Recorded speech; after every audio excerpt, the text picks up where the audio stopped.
When Roma won the inaugural Europa Conference League in May 2022, not only did it mark the club's first major silverware since 2008, but also Mourinho's first trophy in 5 years. The longest trophy drought in the manager's highly decorated career was over. But before the showpiece event against Feyenoord, he laid to rest his famous Special One nickname, labelling it ancient history, then signalled a new chapter in his football life following difficult spells at Manchester United and Tottenham, in which his status as an elite coach was called into question for the first time. And now he has his sights set on something bigger, Champions League qualification, and next season, a genuine push for the Serie A title, something only 3 managers have achieved in Roma's history. Loved by the fans in a way he never was at Old Trafford or Spurs, getting his way in key battles with difficult players and showcasing an effective brand of counter-attacking football that has seen them rise into the top 4. It seems Mourinho has rediscovered his magic in the Eternal City. But how has he managed it? What has changed? And what is the secret to his recent success? On today's EFD Explained, we're heading to the Italian capital.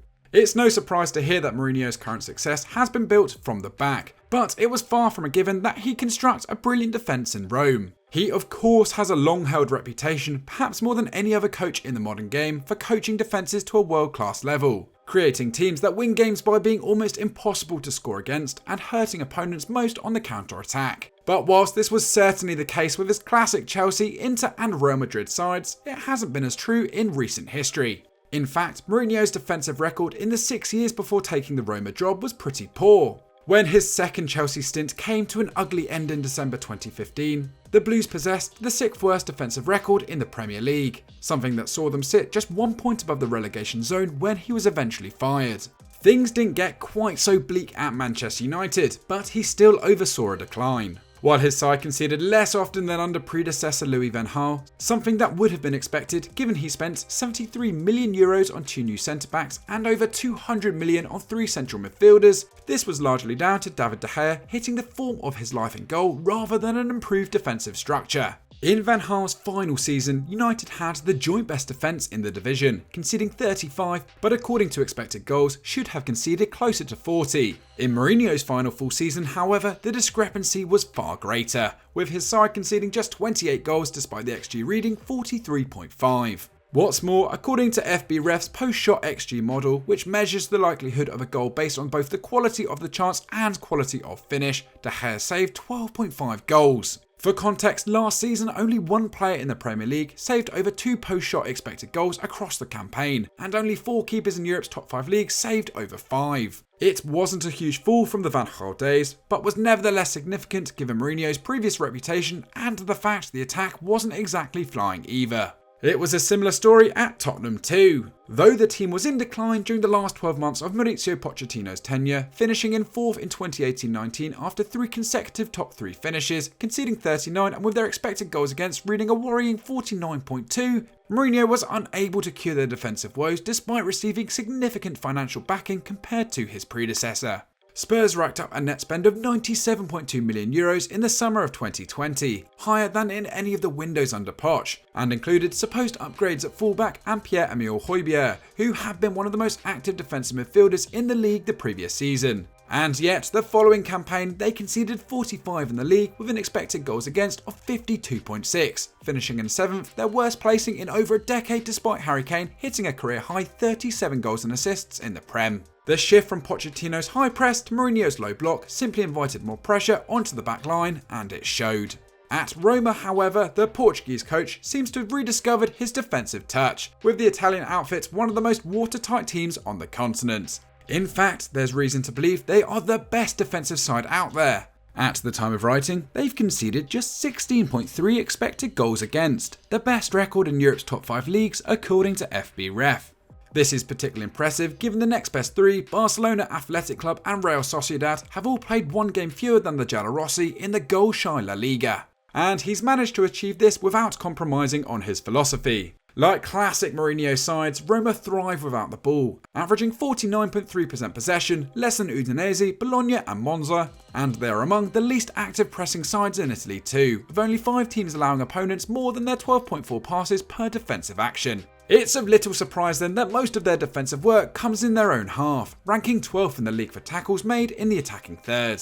However, unlike at Spurs, this hasn't led to the backline being put under unnecessary pressure, with only 6 sides having to block fewer shots than them and league leaders Napoli having to get in the way of about as many efforts. In fact, only Napoli and Fiorentina faced fewer shots than Roma in Italy this term, a far cry from his final season at Spurs when his side were conceding more shots than Wolves, Southampton and even relegated Fulham. And while they aren't active high pressers, unlike in his previous 2 jobs, Mourinho has still got this Roma side working super hard off the ball, springing into action when opponents enter their half, with only 3 sides in Italy making more than their 28.2 tackles and interceptions per game. Key to this has been the manager's permanent switch to a 3 at the back system, and the continuity of his preferred centre halves. Chris Smalling, Roger Ibanez and Gianluca Mancini have missed just 1 Serie A game between them so far this term, and the understanding they have developed has been crucial to building a near impenetrable wall in front of the error-prone Rui Patricio, whose mistakes have seen Roma concede 5.5 goals more than expected according to post-shot XG.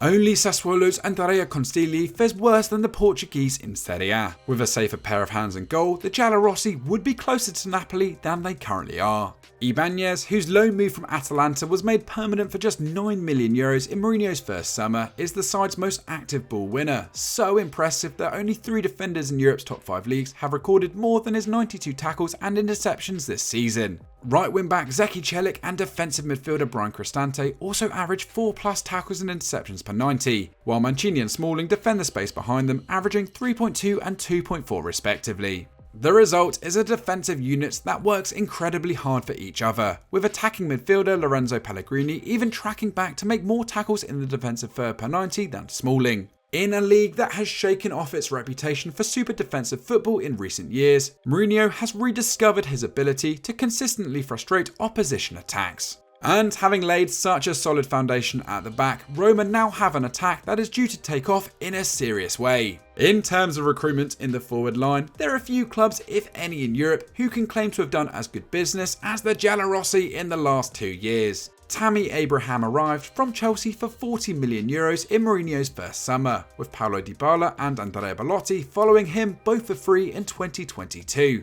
And while Belotti has struggled in his first campaign in Rome, yet scoring around 440 league minutes, Abraham and Dybala have both been sensational. Not bad at all for a combined price amounting to half of what Liverpool paid for Darwin Núñez. After a frustrating end to his Chelsea career, Abraham became one of the continent's most lethal penalty box strikers last term. Despite taking just 2.7 shots per 90, a figure that ranked him 29th in Italy, he was super efficient at getting on the end of great chances, with his 18.4 non-penalty expected goals the best record in Serie A. He ended the campaign with 17 in the league, but has underperformed massively this term, scoring just 6 from an XG of 9.1. If fortune begins to favour him in front of goal, Roma could be serious title challengers next season. Dybala, meanwhile, looks like a man reborn at the Stadio Olimpico, with 8 goals and 6 assists from just 15 starts at the time of writing. Playing just behind Abraham and alongside Pellegrini, who does the bulk of the defensive work, his freedom in the final third has seen him quickly become the side's talisman. Like Tammy last season, the Argentinian isn't taking loads of shots. 2.8 per 90 is his lowest since 2018-19. But the efficiency of the Roma counter-attack means he's generating 0.44 expected goals per 90, his best record since 2017-18 when he scored 22 times. He's also creating a career-high 2.9 key passes each game, amounting to 0.84 expected goals and assists per 90, also the best record of his career, and pretty amazing given the dominance of some of the Juve sides he's played in. Having finally struck gold again in defence, and with a varied and effective blend of talent in attack, Mourinho has got Roma dreaming again. 2023 may belong to their Neapolitan neighbours, but continue their current form, and they will be a team to watch next season. Maybe, just maybe, he could become the immortal one. So that was our look at how Jose Mourinho is transforming Roma. Mourinho fans, we want to hear from you. Do you think he's doing a great job in the Eternal City? Let us know in the comments down below. If you haven't already, subscribe to Eurofootball Daily and hit the like button if you enjoyed this video, and we'll see you next time. Bye bye.